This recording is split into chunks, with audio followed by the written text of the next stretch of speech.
আসসালামু আলাইকুম। এসএসসি 2025 সালের পরীক্ষার্থীরা, আজকে তোমাদের ভূগোলের ফাইনাল সাজেশনটা দিয়ে দিব। এই সাজেশন অনুযায়ী এখন থেকে আজকের দিন থেকে পড়াশোনা শুরু করবে, পরীক্ষার আগের দিন পর্যন্ত পড়বে, অর্থাৎ এইটাই ফাইনাল সাজেশন।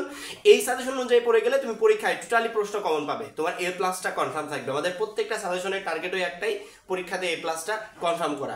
পাস করার প্রিপারেশন নিয়ে আমরা একটা শিক্ষার্থীও পরীক্ষার হলে যাব না, সবারই টার্গেট থাকবে এ প্লাসটা কনফার্ম করা। এবং এ প্লাস কনফার্ম করার জন্য যে আমাদেরকে আহামরি একবার টোটাল বইটাই পড়ে যেতে হবে এমনটা না, আমরা সাজেশনটাকে একবারে সংক্ষিপ্ত করে দিই। পরবর্তীতে আমাদের এই সাজেশনটা তুমি 5 থেকে 6 মিনিট দেখো, দেখার পরবর্তীতে তুমি নিজে একটা সাজেশন রেডি করতে পারবে, তোমার আর কারো সাজেশন দেখার প্রয়োজন হবে না। এতটাই সহজ করে দিব এই টোটাল চ্যাপ্টারগুলোকে। প্রথম দেখাতেই আমাদের ভূগোলে টোটাল 15টা চ্যাপ্টার আছে। এই 15টা চ্যাপ্টার আমরা প্রথম দেখাতে আমাদের কাছে অনেক কঠিন মনে হচ্ছে যে এতগুলো চ্যাপ্টার কমপ্লিট করে তারপরে আমাকে পরীক্ষার জন্য প্রিপারেশন নিতে হবে, এত সময় কি আমি পাবো? আর অন্যান্য সাবজেক্টগুলো আছে। কিন্তু যখনই সাজেশনটা 4 থেকে 5 মিনিট দেখবে তখন বুঝতে পারবে যে এই 15টা চ্যাপ্টার পড়ার কোনো দরকার নেই। কারণ কি, তুমি এই মুহূর্তে জানো না যে কোন অধ্যায় থেকে প্রশ্ন আসবে, কোন অধ্যায় থেকে আসবে না। আচ্ছা, তুমি আমাকে গ্যারান্টি সহকারে বলো তো যে 1 নম্বর অধ্যায় থেকে প্রশ্ন আসবে কিনা? তুমি আমাকে গ্যারান্টি সহকারে বলো 15 নম্বর অধ্যায় থেকে প্রশ্ন আসবে কিনা?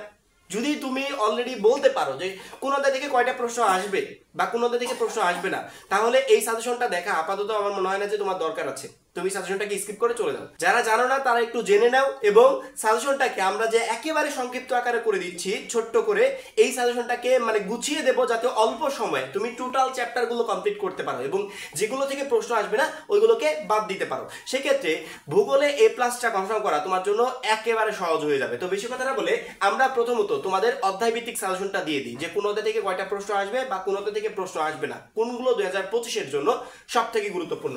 ভূগোলের টোটাল 100 মার্কের পরীক্ষা হবে, যেখানে আমাদের সিকিউতে থাকবে হচ্ছে 70, এমসিকিউতে 30, এই হচ্ছে টোটাল 100 মার্ক। আমাদের চ্যাপ্টার আছে হচ্ছে 15টা চ্যাপ্টার থেকে 11টা প্রশ্ন হবে, যেখান থেকে আমাদের লিখতে হবে 60টা প্রশ্ন। এই 60টা প্রশ্ন লেখার জন্য আমরা পরীক্ষায় ওই অধ্যায় থেকে একটা প্রশ্ন আসবেই 100% শিওর, এরকম 7টা 8টা বা 9টা চ্যাপ্টারই পড়ে যাব, 15টা চ্যাপ্টার পড়ার কোনো দরকার নেই। এখন দেখি তো 2025 এর জন্য সব থেকে গুরুত্বপূর্ণ বা ওই অধ্যায় থেকে প্রশ্ন আসবেই এরকম অধ্যায় কোনগুলো?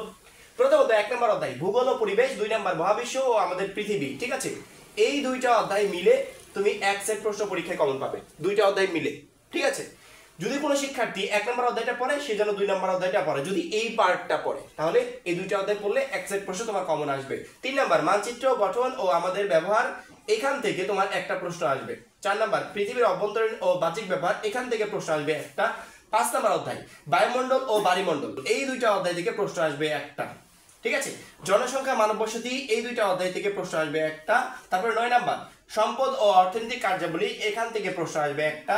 10 নাম্বার বাংলাদেশের ভৌগোলিক বিবরণ, এখান থেকে প্রশ্ন আসবে একটা। 11 নাম্বার বাংলাদেশের সম্পদ ও শিল্প, এখান থেকে আসবে একটা। 12 নাম্বার বাংলাদেশের যোগাযোগ ব্যবস্থা বাণিজ্য, এখান থেকে প্রশ্ন আসবে একটা। 13 নাম্বার অধ্যায়টাকে আমরা স্কিপ করছি, কারণ কি 15টা চ্যাপ্টার থেকে যখনই আমার 11টা প্রশ্ন হবে তখন কোনো না কোনো চ্যাপ্টারকে আমাকে স্কিপ করতেই হবে। তারপরে 14 নাম্বার অধ্যায় বাংলাদেশের প্রাকৃতিক দুর্যোগ, এখান থেকে একটা প্রশ্ন আসবে, এখান থেকে একটা প্রশ্ন আসবে। এবার দেখি তো কয়টা প্রশ্ন হলো, 1টা 2টা 3টা 4টা 5টা 6 7 8 9 10 11, এই টোটাল 11 সেট প্রশ্ন তোমাদের পরীক্ষায় আসতে চলেছে। প্রথম দেখাতে আমাদের মনে হচ্ছিল যে 15টা চ্যাপ্টার কতটা যেন কঠিন, এতগুলো চ্যাপ্টার কমপ্লিট করে পরীক্ষার প্রিপারেশন নাকি সম্ভব। এখন কিন্তু আমাদের কাছে বিষয়গুলো একবারে সহজ হয়ে গেল, কোন অধ্যায় থেকে কয়টা প্রশ্ন আসবে বা কোনগুলো থেকে আসবে না আমরা অলরেডি জানি। এখন সাজেশনটাকে আমি একটু গুছিয়ে দিই। তুমি 1 নাম্বার অধ্যায় পড়বে, 2 পড়বে, 3 পড়বে, 4 পড়বে, 5 পড়বে, 6 পড়বে, 7 পড়বে, 8 পড়বে, 9 পড়বে। তুমি যদি এই 10টা চ্যাপ্টার পড়ে যাও এখান থেকে তুমি 7 সেট প্রশ্ন কমন পাবে। কিভাবে? 1 এবং 2 নাম্বার অধ্যায় থেকে পাচ্ছ একটা, এখানে 10 থেকে পাচ্ছ একটা, 3 থেকে একটা, তারপরে 4 থেকে একটা, 5 6 থেকে একটা, তারপরে 7 8 থেকে একটা, এখানে 9 থেকে পাচ্ছ একটা। 1 2 3 4 5 6 7, এই টোটাল 7 সেট প্রশ্ন তোমার কমন আসছে যদি এই পার্টটা পড়ে যাও। এখন আমি যে এরকম করে লিখে দিলাম যে এইগুলাই পড়তে হবে এর কোনো মানে নেই, তুমি তোমার মতো করে সাজেশনটাকে গুছিয়ে নিতে পারো।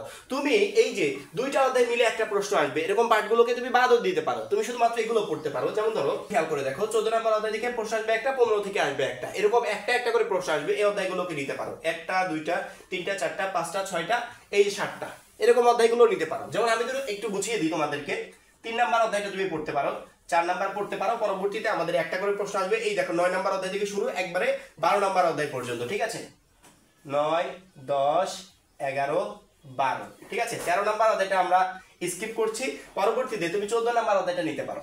এখন দেখো তো কয়টা হলো, 1 2 3 4 5 6 7। এই যে 7টা অধ্যায় পড়লেই আমার 7 সেট প্রশ্ন এখানে কমন। ঠিক আছে, এখন আমি সাজেশনটাকে কারো উপর চাপিয়ে দিচ্ছি না যে এই পার্টটা তোমাকে পড়তে হবে বা এই পার্টটা তোমাকে পড়তে হবে। তুমি অলরেডি জানো যে কোন অধ্যায় থেকে কয়টা প্রশ্ন আসবে, কোনগুলো থেকে আসবে না, কোনগুলো দুইটা মিলে একটা প্রশ্ন হবে, এগুলো তুমি অলরেডি জানো। ঠিক আছে, এইখানে আমি দুইটা অধ্যায় মিলে একটা প্রশ্ন দিয়েছি, তার মানে যে মিক্সিং হবে এমনটা বিষয় না। এখানে দুইটা অধ্যায়ের ভিতর যে কোনো একটা অধ্যায় থেকে প্রশ্ন হবে। ঠিক আছে, এটাও আছে 50% সম্ভাবনা, এটাও আছে সম্ভাবনা, এই জন্য দুইটা অধ্যায় থেকে একটা প্রশ্ন আমি দিয়েছি।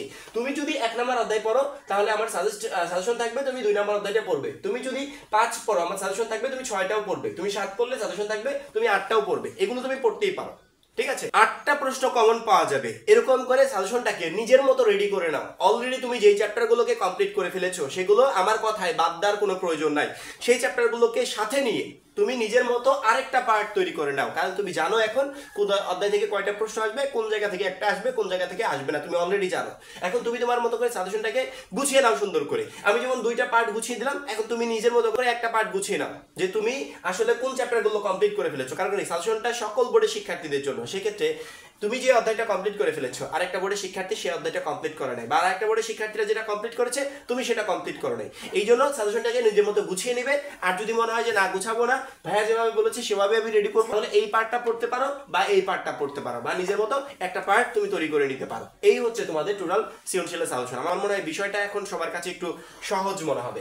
এবার আমরা এমসিকিউ নিয়ে কথা বলি। প্রত্যেকটা সাবজেক্টের গুরুত্বপূর্ণ বিষয় ওই একটাই এমসিকিউ। এমসিকিউতে ভালো করতে পারলে ওই সাবজেক্টের রেজাল্ট এমনিতে ভালো হয়, কিন্তু এমসিকিউতে ভালো করা আমাদের জন্য একটু টাফ হয়ে যায়। আমরা কি করি, মানে প্রচুর পরিমাণে সময় নষ্ট করি, কিন্তু যেগুলো পড়ার দরকার ওইগুলো পড়ি না।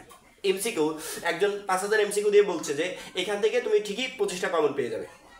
এমসিকিউ কি ওইভাবে কমন পাওয়া সম্ভব?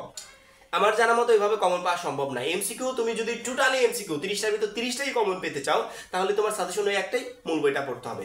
এসএসসি পর্যায়ে আমাদের জন্য সুবর্ণ সুযোগ, এইচএসসি তে এরকম হবে না। শুধুমাত্র এসএসসি তে এরকম হয় যে প্রত্যেকটা এমসিকিউ মূল বই থেকে আসে, মূল বইয়ের বাইরে থেকে একটা এমসিকিউ হবে না। মূল বইতে প্রত্যেকটা এমসিকিউর উত্তর দেওয়া আছে, প্রত্যেকটা এমসিকিউ এখান থেকে রেডি করা হবে। এই জন্য মূল বইটা রেখে আমরা অন্যান্য কিছু কখনো পড়বো না। আমাদের মেইন টার্গেট হবে মূল বইটাকে আমি টোটালি কমপ্লিট করব, পরবর্তীতে আমি অন্যান্য কিছুতে হাত দিব যদি সময় থাকে। সময় না থাকলে আমাকে শুধুমাত্র এই মূল বইতেই ফোকাস করতে হবে।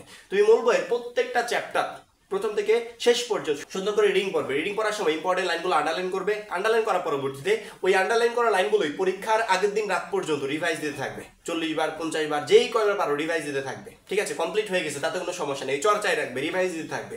রিভাইজ দিতে দিতে যখনই মোটামুটি বই সম্পর্কিত একটা ভালো ধারণা চলে আসবে, তখন বিগত একটা বছরের বোর্ড কোশ্চেনটা নিবে। পরীক্ষার আগে নিজেকে একবার পরীক্ষায় বসিয়ে দেখবে যে বোর্ড কোশ্চেনে কয়টা উত্তর তুমি করতে পারছো, কয়টা অ্যান্সার তুমি সলভ করতে পারছো। একটু দেখবে, যদি দেখো যে না মোটামুটি ভালো হচ্ছে, 30টার ভিতর 25টা 26টা করে হচ্ছে, সেক্ষেত্রে বুঝবে ভালো একটা প্রিপারেশন হয়েছে। ঠিক আছে, এভাবেই তোমাকে কন্টিনিউ করতে হবে। যদি দেখো যে না বেঁধে বেঁধে যাচ্ছে, 15টা হচ্ছে 10টা হচ্ছে, সেক্ষেত্রে বুঝবে পরীক্ষার হলে গিয়েও তোমার এইভাবে 10টা 15টাই হবে। তোমাকে প্রিপারেশনটা আরেকটু জোরদার করে নিতে হবে। আবার ফেরত আসবে, আবার ফেরত এসে 5 থেকে 10 বার আবার রিভাইজ দেবে, আবার কয়েকবার রিভাইজ দিয়ে আবার গিয়ে আরেকটা মডেল নিয়ে তুমি এভাবে সলভ করবে। এভাবে তুমি নিজেকে পরীক্ষার আগে একবার পরীক্ষায় বসিয়ে তুমি তোমার প্রিপারেশনটাকে যাচাই করতে পারবে। কিন্তু বোর্ড কোশ্চেন বা অতিরিক্ত এমসিকিউ আমরা তখনই সলভ করবো যখনই আমাদের মূল বইটা টোটালি কমপ্লিট হবে। মূল বইটাকে শেষ না করে কখনো আমরা ওগুলো সলভ করবো না, আগে মূল বইতে ফোকাস করতে হবে। কারণ কি, আমার যে এমসিকিউ গুলো পরীক্ষায় আসবে তার প্রত্যেকটা এমসিকিউ আমার এই মূল বই থেকে আসবে। এই জন্য মূল বইটা কমপ্লিট করতে পারলে আমাদের সবগুলো এমসিকিউ কমপ্লিট থাকবে। এই হচ্ছে আমাদের ভূগোলের টোটাল সাজেশন। আমরা শুধুমাত্র সাজেশন না, এসএসসি 25 সম্পর্কিত সকল গুরুত্বপূর্ণ আপডেট এই চ্যানেলেই দিয়ে থাকবো। অবশ্যই চ্যানেলটাকে সাবস্ক্রাইব করে পরবর্তী ভিডিওর জন্য অপেক্ষা করবে। সবাই ভালো থাকবে, সুস্থ থাকবে, আল্লাহ হাফেজ।